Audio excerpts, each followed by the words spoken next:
বাংলাদেশের স্বাধীনতা পরবর্তী 54 বছরে সবচেয়ে বেশি নির্যাতিত হয়েছে ওলামায়ে কেরাম, সবচেয়ে বেশি অবমূল্যায়ন হয়েছে ওলামায়ে কেরাম।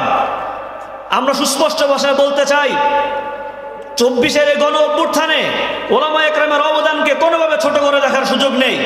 এই মহাসমাবেশের বিশেষ অতিথি মুজাহিদে মিল্লাত আল্লামা শামসুদ্দিন কাসিম রহমতুল্লাহ আলাইহির বড় সাহেবজাদা মাওলানা বাহাউদ্দিন জাকারিয়া, উপস্থিত রয়েছেন যুব জমিয়ত বাংলাদেশের মুহতারাম সভাপতি মাওলানা তাফহিমুল হক, উপস্থিত রয়েছেন যুব জমিয়ত বাংলাদেশের সংগ্রামী সাধারণ সম্পাদক মাওলানা ইসহাক কামাল সহ ময়মনসিংহ বিভাগীয় বিভিন্ন জেলা থেকে আগত দায়িত্বশীল কর্মী ভাইয়েরা, সকলকে জানায় ছাত্র জমিয়ত বাংলাদেশ কেন্দ্রীয় কমিটির পক্ষ থেকে আন্তরিক শুভেচ্ছা ও মোবারকবাদ।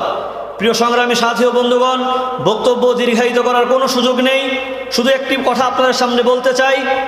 এই রক্ত স্নাতক জুলাই মাসে জমিয়ত উলামা ইসলাম বাংলাদেশ, যুব জমিয়ত বাংলাদেশ, ছাত্র জমিয়ত বাংলাদেশের কর্মীরা গত জুলাই আগস্ট গণ অভ্যুত্থানে যেভাবে ভূমিকা রেখেছিল, সামনের দিনগুলোতেও এই বাংলাদেশের স্বাধীনতা সার্বভৌমত্বকে টিকিয়ে রাখার জন্য এভাবে ভূমিকা রাখবে ইনশাআল্লাহ।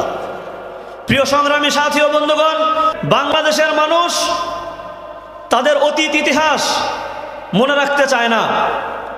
বাংলাদেশের মানুষ ইতিহাস পরিবর্তন করতে পছন্দ করে, যেটি আমরা দেখেছি গত 53 বছর।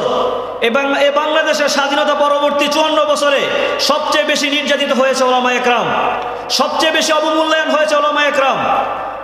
আমরা সুস্পষ্ট ভাষায় বলতে চাই, 24-এর গণ অভ্যুত্থানে ওলামায়ে কেরামের অবদানকে কোনোভাবে ছোট করে দেখার সুযোগ নেই।